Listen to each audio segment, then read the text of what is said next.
The Collaborating Conversation podcast is for avid book readers, book lovers, and authors.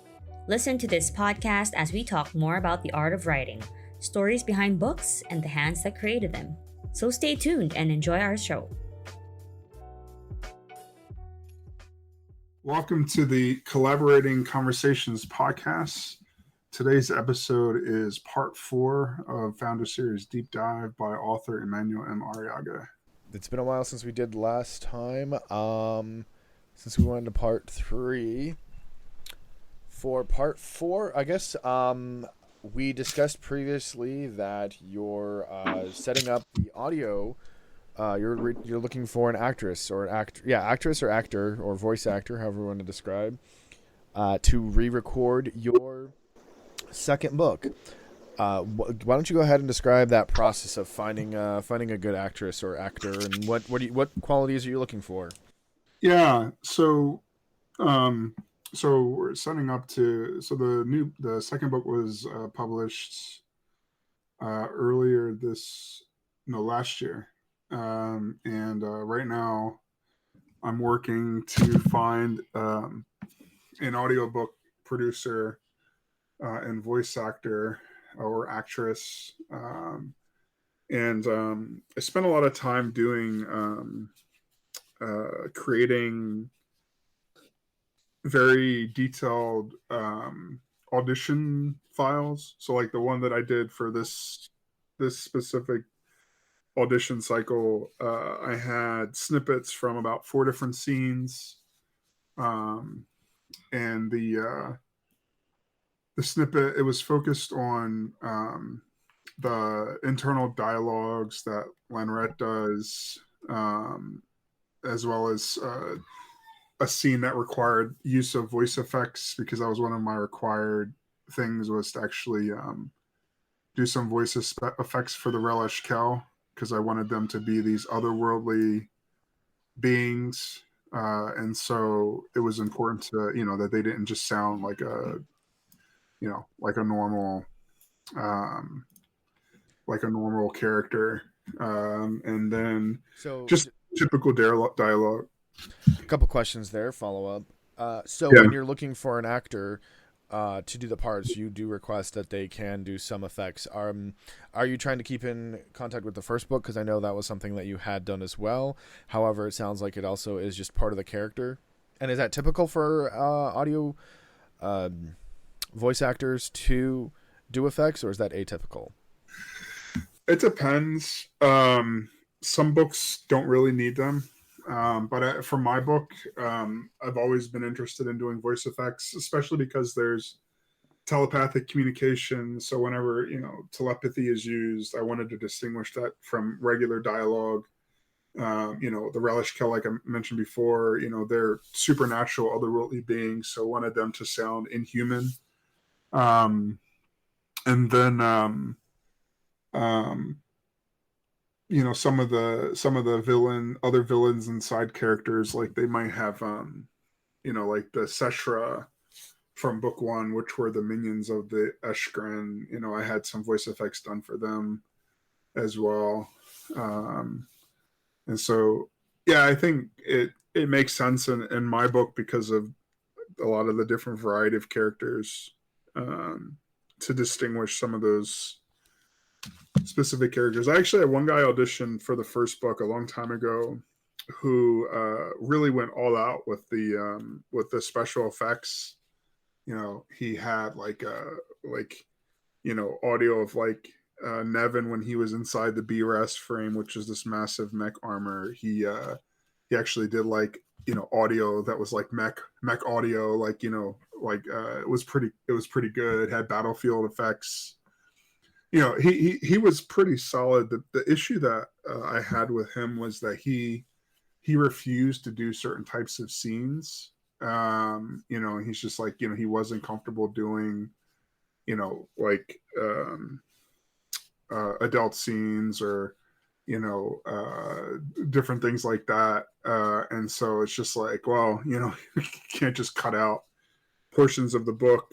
And it's not uncommon for some voice actors to be that way. I actually just had one voice actor ask me if there was any adult content in the second book, and I was just like, well, there's scenes of people, being intimate in some way or another, and they're just like, all right, I'm gonna pass. Which is fair. Some people, don't want to work on that type of content, which is fine. But yeah, that was the one thing that voice effects, and I think it also distinguishes the quality of the voice actor. If they can do some voice effects, it means that they have some pretty good skills. It means they have a pretty good setup for recording, and so they're usually higher caliber than your typical voice actor. Which does add cost, I'm sure. Yeah, I mean, typically they don't add additional costs for voice effects. It's just like their rate, in general, might be a bit higher than, say, a voice actor who's not very experienced. But you expect a little higher quality and a little bit technical. It's quite fascinating how more and more things are becoming.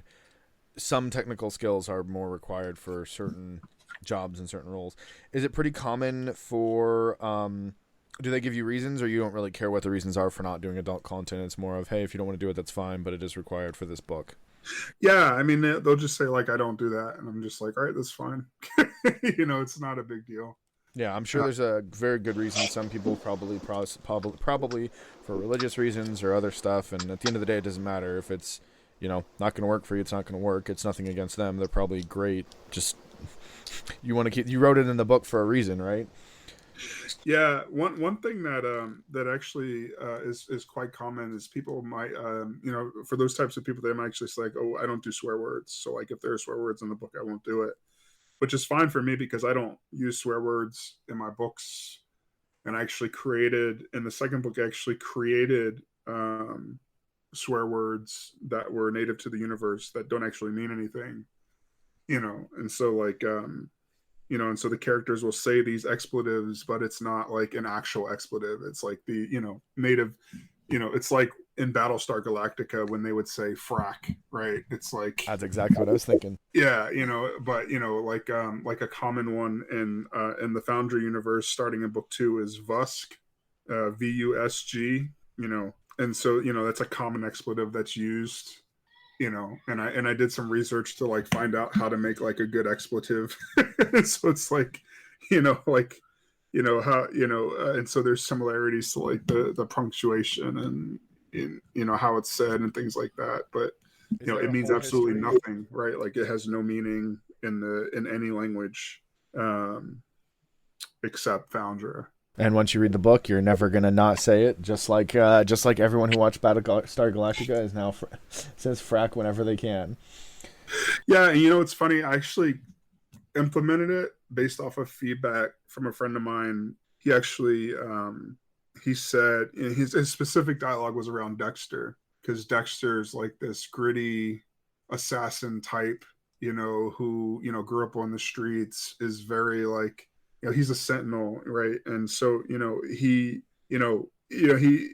friend told me, he's just like, it's very weird for you to have this character who is this archetype, and like he never swears.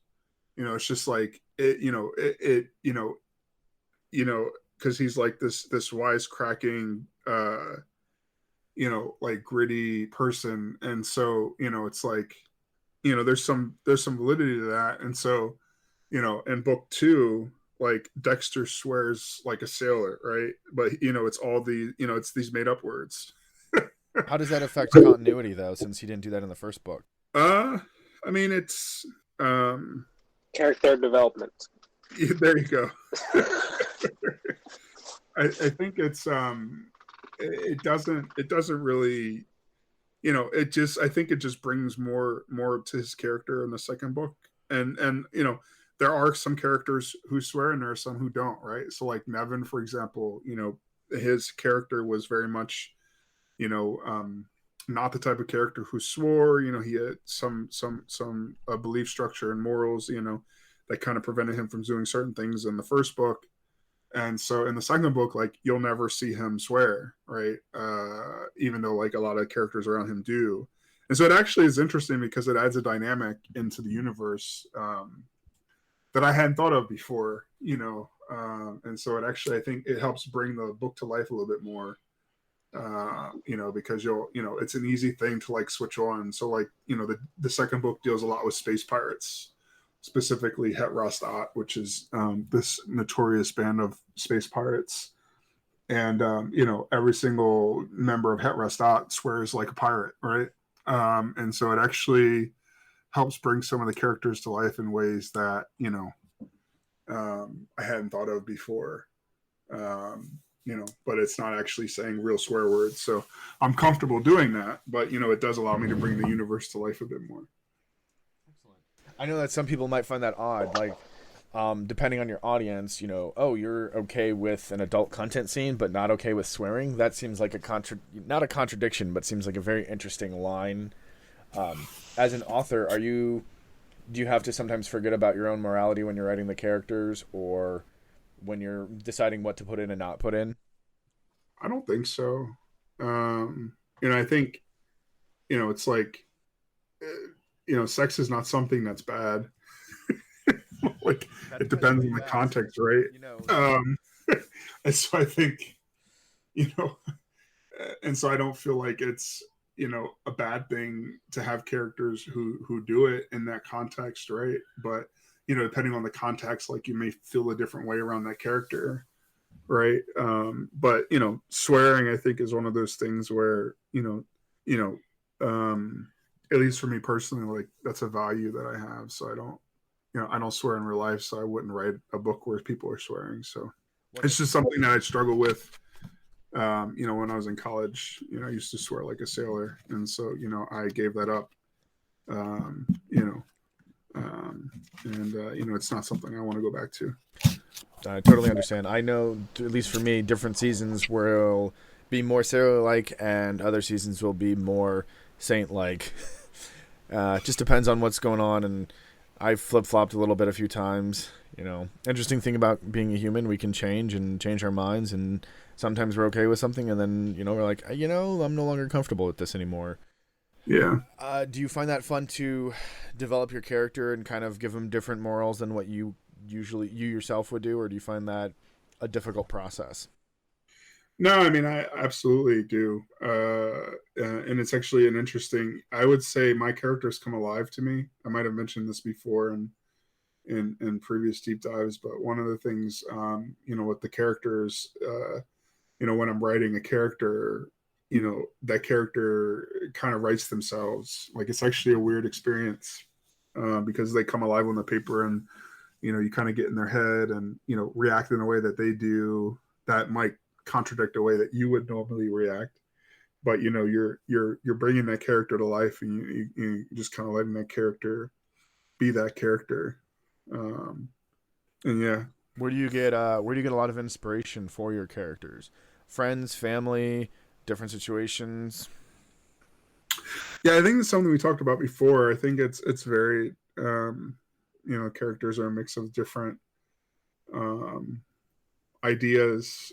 Sometimes they might be based off of a real life person, but, it's the inspiration for, not a mirror of that person. Just different quality traits depending on what you're looking for the character to develop. When you're developing a character, do you kind of, I think we mentioned this before in one of the other dives, you kind of do a D&D sheet. Is that how you determine which traits, like some genetic traits are more prone than others? Is that how you determine, like, what percentage of this trait will be active during this time? Or, like if they're typically a passive person, but this one thing makes them extremely angry, so this is the situation they'll get extremely angry and yell and rage. So this is actually a really complicated topic. So the way I start is each character, there are three components to every character. So there's the species.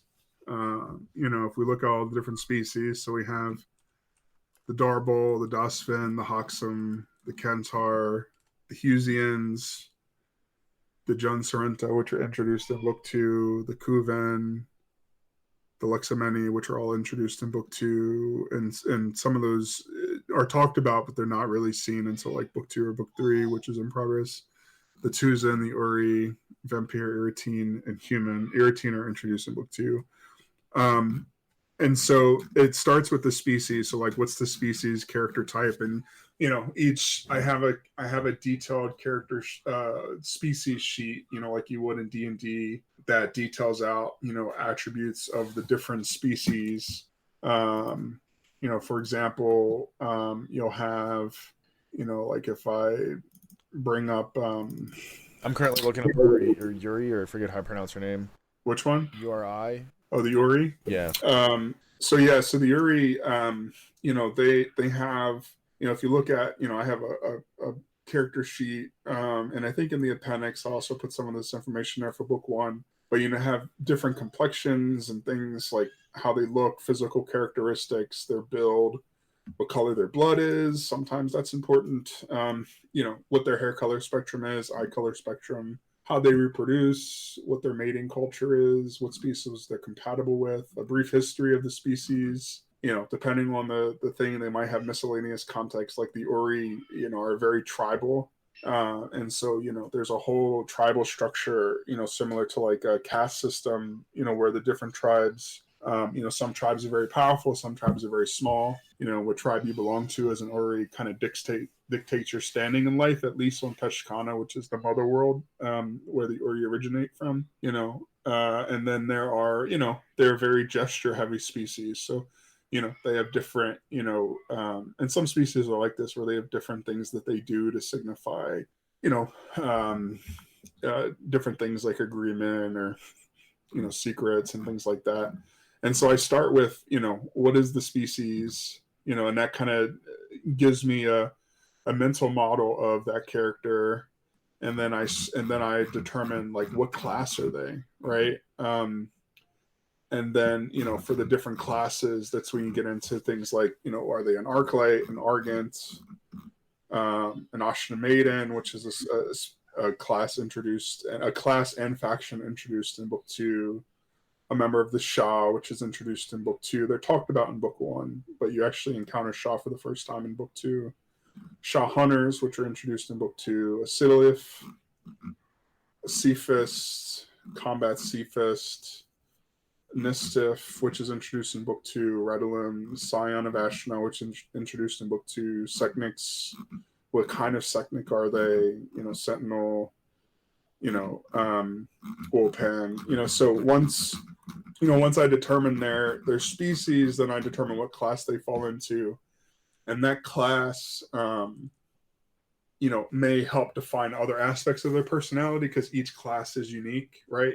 So you have the cultural aspect from their species, and then you have their profession aspect from their class. And so those two combinations of things help to build the character itself. And then once I have those two things for each character, then I actually go into defining very specific things like what are their motivations, what are their let me bring this up. What their personality is like. What their history is. So a lot of times building out a bio for the character. Because it's easier to bring character to life when they have a history, and then like what their motivations are, what their goal is, what the conflicts are that they have mentally or physically even. What epiphany or revelation happens to them over the course of the journey.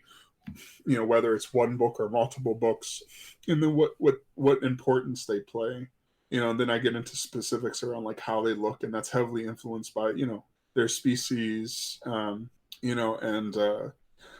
so all those aspects go into creating a single character, and so it helps because I've done all this work before defining these classes, defining these species. It allows me to create some very varied characters, because I then combine those different aspects and in that specific situation, and it helps me bring the character to life in a way that would be harder if I didn't have any of those things. After a while, is it hard to keep track of who's who and what, or do you kind of pride yourself on, for lack of better terminology, data organization of your characters, your races, your classes, your species? Yeah, I have a master spreadsheet that is incredibly detailed, as well as detailed docs for each character, class, species, lore aspects. And so I do a lot to keep myself organized, because it's impossible at this stage to keep everything in my head. And so, I end up having to go back and reference, certain characters or certain, things. I think, all the major characters are easy, but when you start getting to some of the sub characters or the different relationships there, I map those out, to make it easy to, determine like who would be involved or who would be, who would be in discussion, specifically like the relationship part. Like I had to, getting into book 2, I actually had to do, I created one initially in book 1, like a relationship graph. But in book 2 is actually when I had to spend some more time on that, just because when, over time, you begin to develop a lot of characters, and, it's important to like keep the mental model of how those different characters relate to each other. Because if everyone's friends, like that's not realistic, right? And so you have to. What? People have enemies? Yeah, I mean, even not enemies, but just like, like specifically with like the Founders Elite, for example, they don't all get along. This comes out in book 2 where, and I expand on it even more in book 3, where, there are conflicts that arise between them because they're people, right? And so, so it's important to keep track of those relationships and what their relationships are to each other. And then how it changes throughout the book, right? So yeah, make changes. Do some people grow closer or grow apart? And then, so it sounds like you're kind of developing a relational database here, keeping track. Yeah, and in many ways, I am. Yeah. So when thinking about introducing a character, do you determine whether they're going to be a new part of a current species, a new species or class, or before defining the characteristics, or do you define the characteristics first, and then from there determine, okay, based on this, they would probably fall under or be a better fit under this umbrella? It depends. So I think if I'm developing a main character, I start with what species I want them to be first, and then what class I want them to be, and then I define a character based off of those things. If I'm like, if it's a side character or someone that is maybe in a handful of scenes, I define what role they're playing first, and then fill in, like what species they are, what class they are. And so it's a little different if it's a secondary or side character versus if they're a primary character. And people may appear to be secondary characters in some books, but they're actually primary characters in later books. And so for those characters, I've spent that time going through that process, like I mentioned earlier, of fully thinking through like their species, their class, and then building their motivations and things like that. Like side characters a lot of times don't have as detailed motivations or goals or conflicts or things like that, because they may only show up in like 1 or 2 scenes. And for some characters, I don't even, one of the things that I started doing more in book 2 is if a character is playing, like if a character speaks or does more than or does or shows up in like 2 or 3 more scenes, then they get named. But if they don't, then I don't even bother naming the character or building out like a full character profile for them, because they're just so and so crewman or something like that. Because one of the things that I noticed was that for some characters, I would name characters that were maybe in like 1 or 2 scenes in the first book, and then they might not show up again, and people are just like, oh, this character's name, like, do I have to remember this person? And I realized like I don't, it doesn't actually add something to name random NPCs, I guess you could say, or red shirts. Yeah, red shirts. And so I started cutting down on that in the second book and tried to eliminate that cognitive load. because people do say, like, I've gotten some people who've written reviews who are just like, there are a lot of characters, they constantly have to refer back to the appendix, which, I think because it's a space opera, like that's still going to happen. But, I try to minimize the need to do that, only for the important characters that you should actually remember. So, for example, if your important character is on a ship, you're going to not name the captain if he's just in that ship that one time and the ship blows up when you land or something like that. Yeah. Jumping back to voice acting, question I had, I realized we kind of gone down a different rabbit hole here, so this might need to be moved. Anyway, what do you do? How do you determine, when you're going through the audition process and you like some voices but you don't like one? Because I know you kind of gave us a preview, and the one voice actress you were testing kind of did a Valley Girl for Remy, and that just did not sound like her at all. I kind of struggle with that. So how do you determine if you like all the other voices or you don't like one, or do you make changes, or does that kind of after you've approved, or if you don't like a majority of them, you'll just not cast the person? Or walk us through that a little bit more.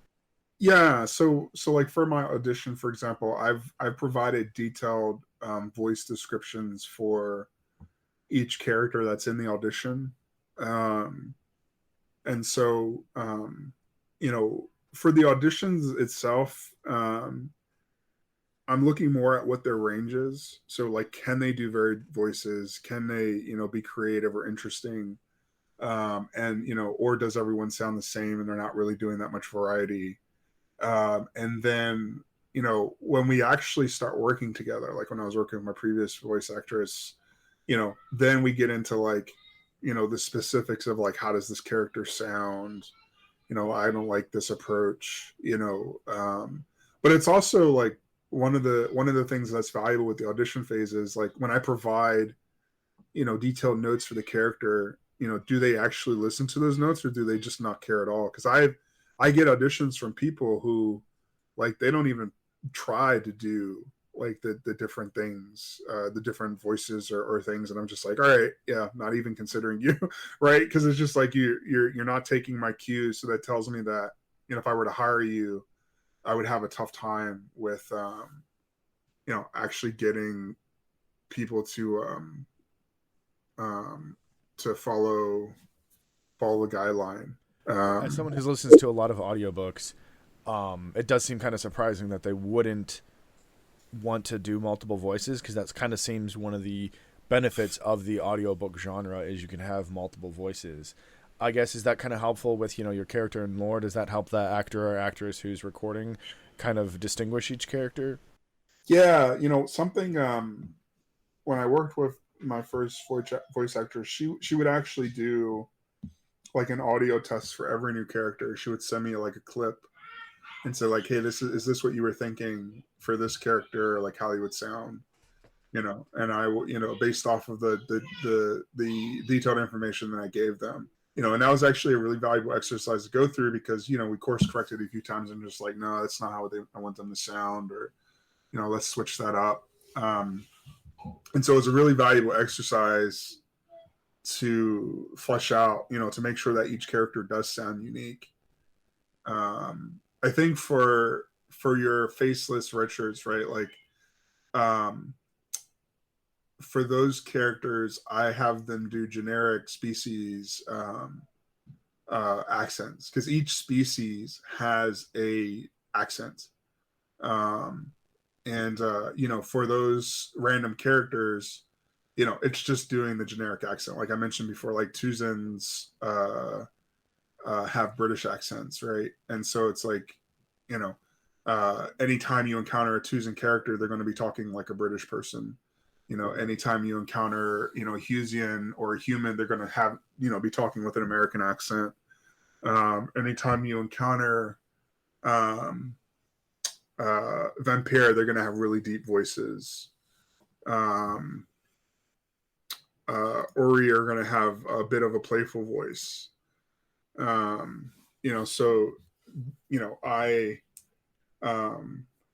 try to introduce these, help bring the universe to life a bit. Even just random characters at least have some type of accent. It's similar to like D&D, right? Like a dwarf is going to sound a certain way, an elf is going to sound a certain way. human and an orc are going to sound differently, right? And so it's kind of bringing that variety to the Foundra universe, in that every species sounds different from the other one. Just how different regions have different accents. You would assume in Yeah. space, different locations would have different accents.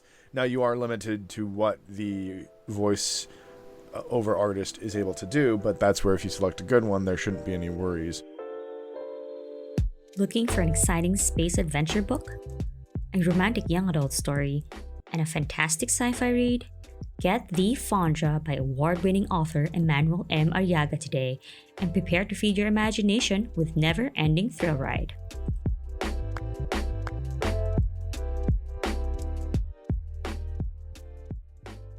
Yeah, and actually, I do, even on Thai, which is the even Thai, which is the Husian homeworld, has different accents for different areas of Thai. And I wanted to, and because a lot of the characters that you encounter in the book are Husian, because that's the primary species, in the Foundry universe, and so I added some variety even to Husians, to make those somewhat varied. Similar to how, like, in London, you're going to have like a Cockney accent, more of a posh accent, and you can have everyone can be speaking, British English, but they can sound very different. Yeah.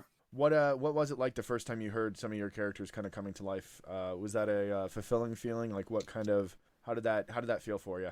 Yeah, man, I think it's a really cool experience. Even when I was listening to like the voice actor audition for the second book, like just listening to the characters and how they bring them to life was fun, right? And I've listened to the audiobook, fully through, and sometimes on the edge of my seat as I'm listening, because I'm just like, oh, this is fun, right? Even though you wrote it, knows what happens. Yeah. I mean, you suspend your disbelief, right? And so it's actually interesting, and I think it's something that's really interesting as an author. And I've heard other authors talk about this too, where if you're listening to an audiobook of like your own book, or you're reading your own book, like you suspend your disbelief, and you're just like, what's going to happen next, right? It's just like you're the person who wrote the book, and it's just like, yeah, but what's going to happen next, right? Like you don't think about it that way when you're replaying it. You can actually enjoy it like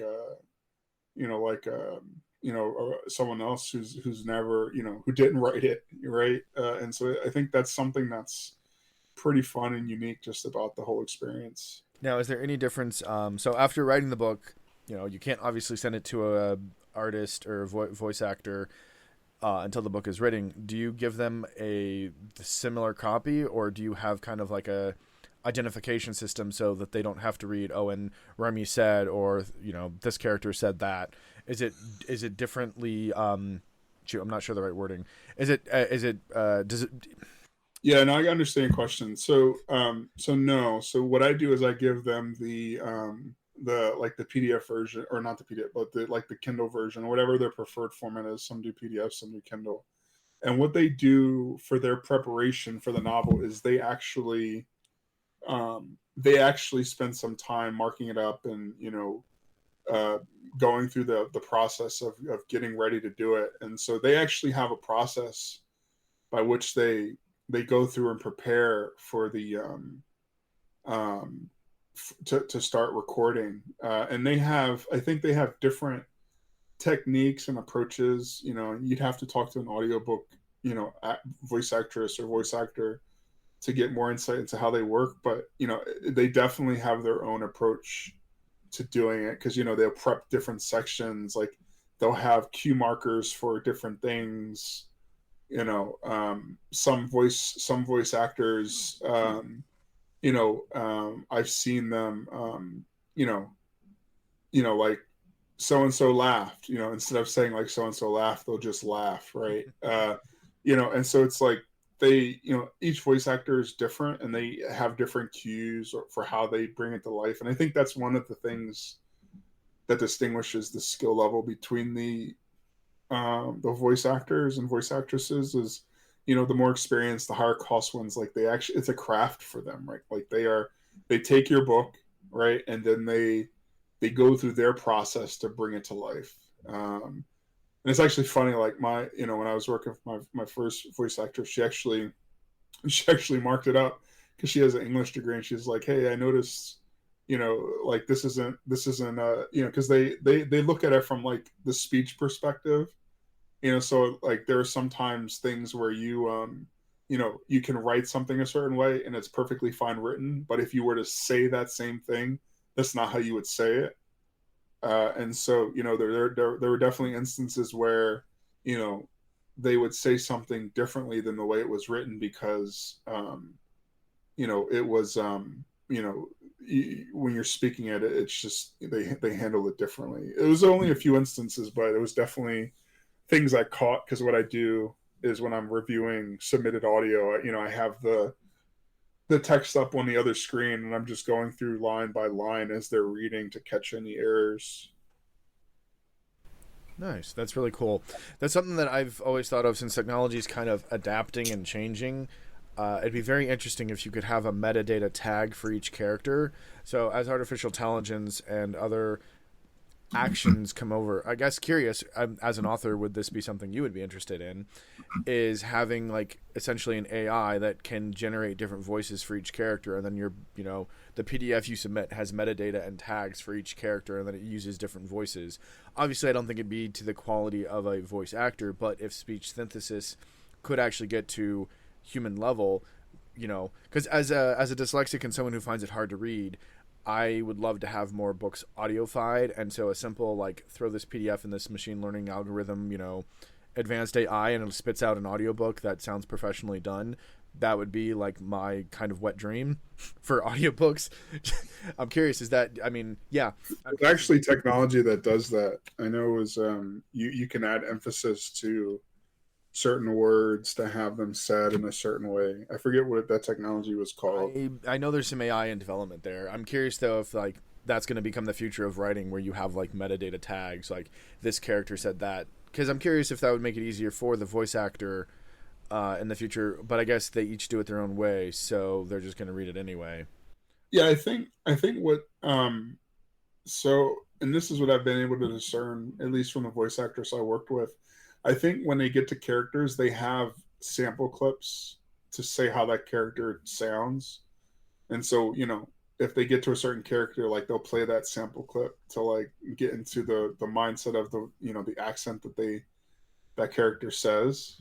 And so I think they're able to quickly reference like how a certain character is supposed to sound based off of, the audio that they initially recorded for that accent, because they're pretty consistent throughout the entire book, of keeping the same accent, and so that means there must be some type of The good ones are vocal cues or accent cues that the voice actor would use to make sure they get into the same accent, because that when you get up to like 20 plus characters, like that's skill right there. For sure. And I know I have to do that. Like I'm not a voice actor or anything, but I every now and then will play around, and I have a decent Stewie voice, but I have to kind of, to get into that, I kind of think of Stewie saying his name, Stewie, to adjust the pitch and all that other stuff. So I definitely can relate. If you're doing like, 20 different characters, you'd kind of find, and from what I've heard online, Tara Strong is one of my favorite voice actors. She does a lot of overview, anime dubs and a lot of other TV shows, and she kind of talked about how she has certain triggers for certain things, Bubbles she does is super squeaky, super that, so she'll kind of do, it's very interesting. And I think, as you stated earlier, the higher quality ones are going to have better tiered versions and be more consistent. It's definitely an art form, and as an audio listener of I love audiobooks over reading, because I'm dyslexic, and I can listen to an audiobook much faster than I can read a book. Yeah. And if it's well produced, with each character having a different voice, or in some books they just get different actors, it definitely tells a story in a much, in my mind, more indulging way, and I can kind of suspend my disbelief a lot more than versus just reading it on a page or seeing it in a movie. But I also love the imagination that an audiobook brings, where you have to, the details are filled in, but they're also not, and you're even though you said XYZ, I could see XY, but my Z is a little tinted a little differently than your Y or something. It's so fascinating how our minds can kind of fill in, at least for me, the overactive imagination can just pull in the story and just see the world. That's what I like about your book and your series is your world building is so massive, and I can see the potential. You know, I've read and listened to The Expanse, the Bobaverse, Frontlines, and these massive worlds, and I can see the potential. You also mentioned you're currently starting on book 3, so is book 2 complete, or are you still making final revisions and changes? No, book 2's published. So book 2 published last year, and so I'm about a third to a half of the way through book 3. How do you determine the length of how long you want your book to be? Is it just until that story completes or that section of the story?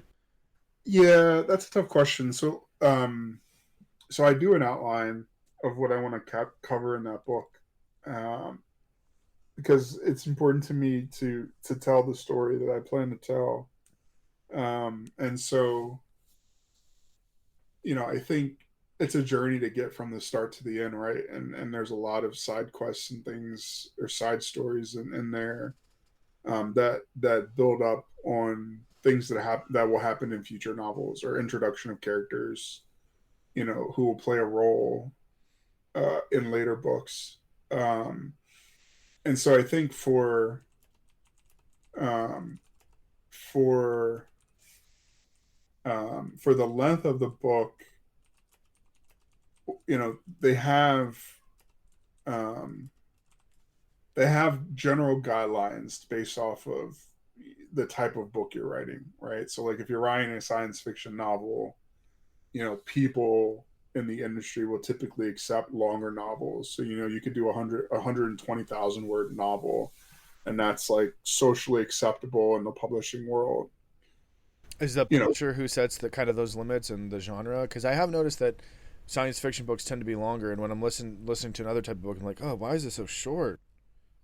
Yeah, I would say science fiction and fantasy, specifically epic fantasy, are typically longer. When you get into some of your other novels, 60,000 to 80,000 words is kind of the guidance there. Is it word based or I guess page based?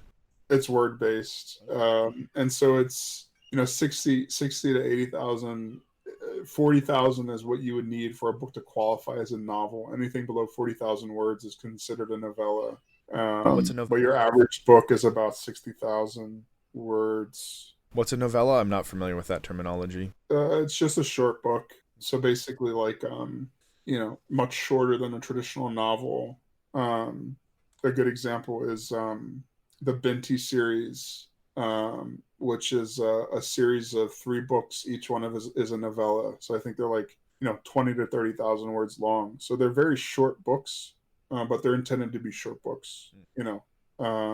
It's not that they're cheaper. Like you don't pay less for a novella. They're just shorter books. I do remember now that I'm thinking about it. The How to Train Your Dragon series were definitely shorter books, like only 3 hours per book you recorded. Yeah, those are probably novellas. Yeah, I think they're also young adult. I'm curious if age affects the genre or the length. Not really. So it has to do more with the genre.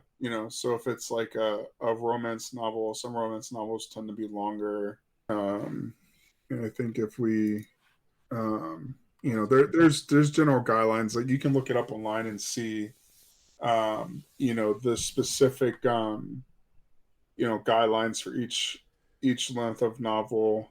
And I know for myself, like Elevator Quest, for example, which is a modern fantasy novel or young adult action novel, is only about 50,000 words, maybe 60,000. So it's a much shorter book, and that, it would make sense for that book to be 120,000 words. That would have been too long. Well, you only had so many characters left. No spoilers, but you only had so many characters. That does kind of make sense with NaNoWriMo. I think that's the November writing challenge, to write 50,000 words in November. So that kind of makes sense why they picked that kind of amount, because it's close enough to being more than a novella, but actually could potentially be turned into a novel. Yeah, so the general guidelines, let's see. So for a novel is anything over 40,000 words. Novella is 17,500 to 40,000. Novelette, which is apparently a thing, is 7,500 to 20,000. Short stories, 1,000 to 10,000. And then adult fictions, typically 50,000 words or longer. Young adult is 45,000 words or longer, but ideally not over 80,000 words. Middle grade, which is typically like young kids, is 22,000 words, but usually not more than 60,000. And then What's your source for this? I'm just looking on Kindlepreneur. We are. But a lot of it honestly has to do with production costs. And so it is more expensive to print a longer novel. And So, speaking of production, do you have plans for like any sort of adaptation for the screens? Whether it's say, I don't know. Yeah, it's something I definitely want to do. It's a lot of work, and so I think one of the things that I've been working on. So there's this, there are different services where you try to market your book to different producers out there, and so I've one of the things that I've been learning more about is writing screenplays, which is a different craft. It's similar to writing a novel, but it's a completely different format. You're basically writing scenes, and you're writing a scene in such a way as an actor can kind of pick up and act, right. And so with a novel, you'll write a very detailed scene, where you kind of explain the characters' emotions and how they react and respond. But when you're writing a scene for a screenplay, you don't add that level of detail because that's really for the actor to kind of bring to life, right? So you might just say like, this is the dialogue and the character in the scene is very angry, right? And then the actor actually takes that dialogue and like adds anger into it, and that shows up in how they speak and how they're acting, the things they do on the screen. And so I've actually learned a lot about, what actors do. It's actually, they're actually bringing the screenplay to life, because you don't have, you're not telling, like for example, if you're writing a scene in a book and you're writing a character who's surprised, right? Like you'll say like so and so's eyes went wide and their mouth opened and they took a step back, right? Like, and so you just explained a character being surprised. You did some showing, and so as a reader who's reading that, you go like, oh yeah, that character's surprised, and you never have to use the word surprise. You just do those actions. But in a screenplay, you would just say, in this scene, so and so is surprised, right? And so the actor actually does all those things, like they bring to life that character being surprised. So it's actually the inverse of what you're doing when you're writing a scene in a novel versus writing a screen in a screenplay, because you're partnering with the actors with that screenplay for them to actually bring that scene to life. And so it's a very different style of writing. And I'm learning more about it, but it's definitely something that I want to do. And, I'm looking to connect with people in the industry to, find outlets to bring it to life. I guess so. You would want like a real life adaptation versus an animation adaptation. I guess live action instead of real life. Live action is the term. Yeah, I mean, I would prefer. I mean, I'm open to either one. I think it would be, if it was a series, maybe something, I'd be open to animated, but for a movie, probably live action, just because it would be very interesting to see the characters on screen. And I think sci-fi lends itself really well to live action. Because I think that's one of the things with sci-fi that I think, at least for me, like I'm more interested in watching a sci-fi movie or series that's live action than watching a sci-fi animated thing, because I think it brings some, level of realism to like sci-fi, seeing it on the big screen versus, animation, because, you know, I don't know. It's just, at least for me, like I prefer live action sci-fi versus animated sci-fi. Have you watched a lot of animated sci-fi, or I have, I've seen it. I think the difference is, you know, when you see it in the real world, it makes it a bit more real. Um, and I think that's one of the cool things about sci-fi is it's supposed to be like this vision for the future. Star Trek predicted us having tablets? Huh? How Star Trek predicted us having tablets? Yeah, I mean, one of the core aspects of sci-fi is just, you're kind of building this vision for the future. You're kind of forcing people to think forward. And at least for me, like I don't get the same sense of awe when I watch like a futuristic animated show or anime versus when I'm watching like a sci-fi series or show with like amazing CGI, right? Like, because it's just like that looks, like it could be in the real world, right? Like that, and that I think is the magic that sci-fi brings. It's just like envisioning what it would be like in the real world. Um, and I think that might be heavily influenced by like Star Trek and Star Wars and all those things. But I think it's just something um, that's unique to the genre, that I personally enjoy it being more live action when I see sci-fi. So what would you want your if your book was turned into a movie or a show, what inspiration would you want it to bring? What do you hope would resolve, even from just reading it? What are you hoping to bring to people's lives? Oh, asking those complicated, deep questions. So I think it's different depending on the book. So each book is themed around different things. Like Foundra, for example, is very much this coming of age story showing, where, you can be true to who you are in a world that is very different from you. Right. And, I explore that through Nevin a lot in Foundra, where, he has these set of things that are really important for him. And he's thrust into this world that's very different from what he's known, and he's a really smart guy. He's really resourceful, but, almost every person he meets, every situation he's put into, you know, uh, is a new experience for him and is very jarring or shocking or something that he's not prepared for.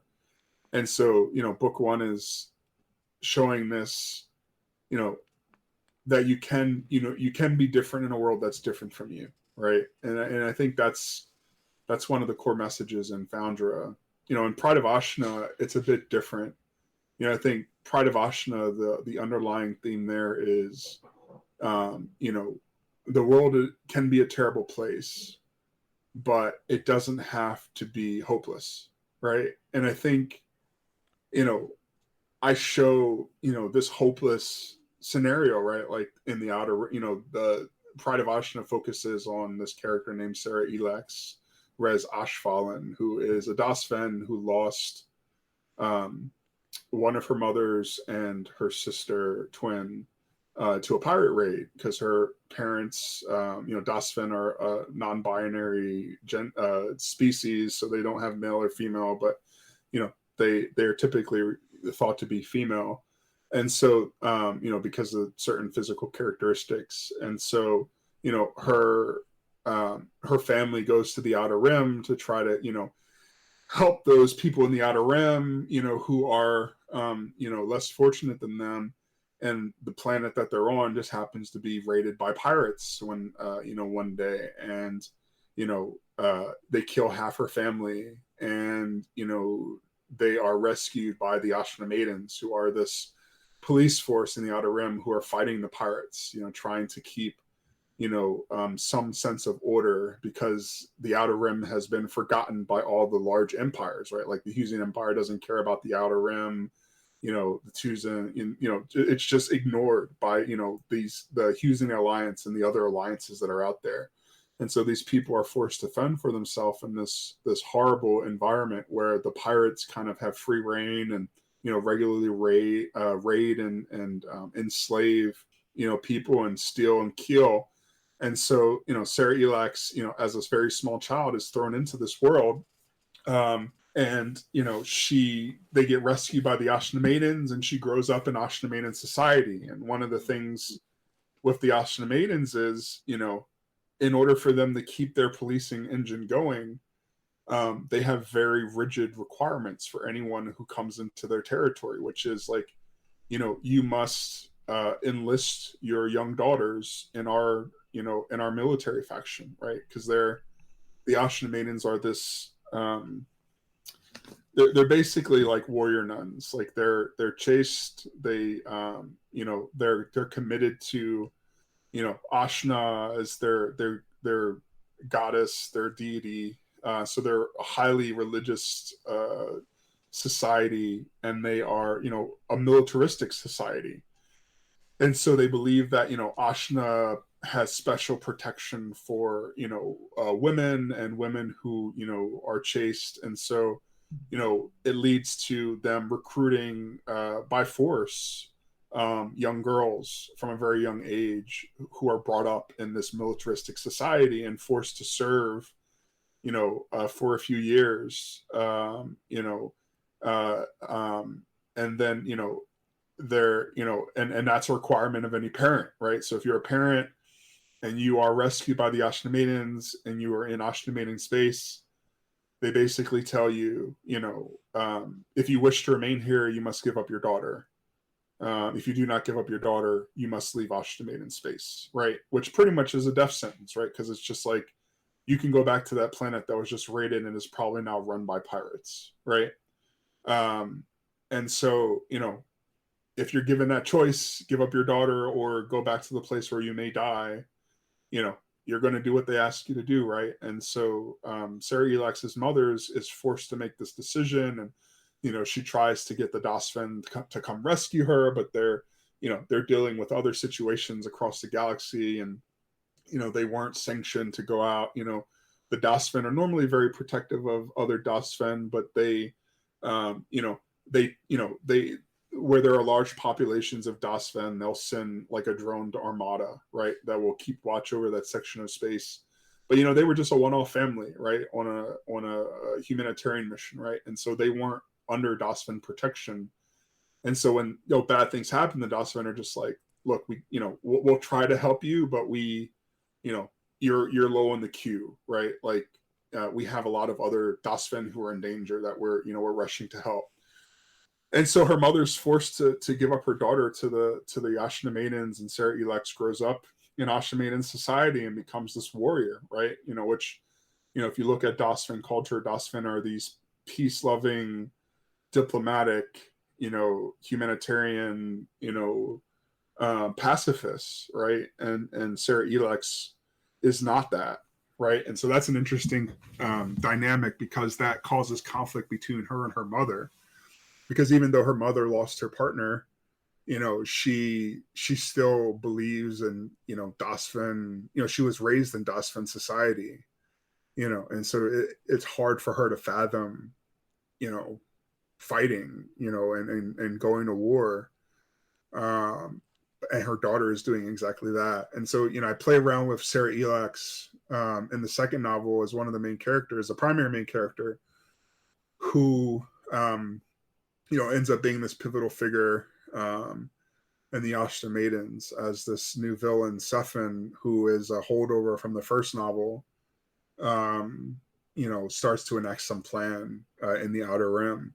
And so, you know, the underlying story is, you know, in this society where horrible things happen, right? Like, you know, there is still hope there, you know, and I think, you know, but there are horrible things that happen, right, in the world that a lot of people don't know about, you know, and Len Rett talks about this in one of his introspective scenes in the in like the Founder's Log section of the second book, where it's just like, you know, for the average Yuzian citizen, right, like, and there are some parallels to real life right here. You know, you can insert Hughesian citizen as American citizen, right? Like, it's like for the average Hughesian citizen, they don't experience the hardships that other people do, who aren't in a protected space, right? Like, you don't see war every day. You don't see,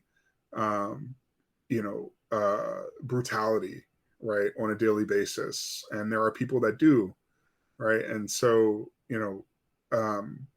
actually being aware of their plights and not being blind to those, is one of the messages in the book, and something that I think came across pretty well.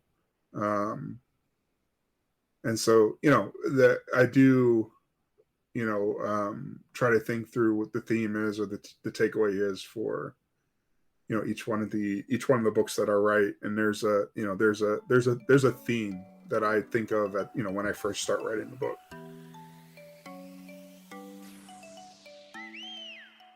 Thank you for listening. Check out our podcast on Spotify, Google Podcast, and Apple Podcasts if you enjoyed the show. For more books and inspiring stories from today's authors, please subscribe to our podcast.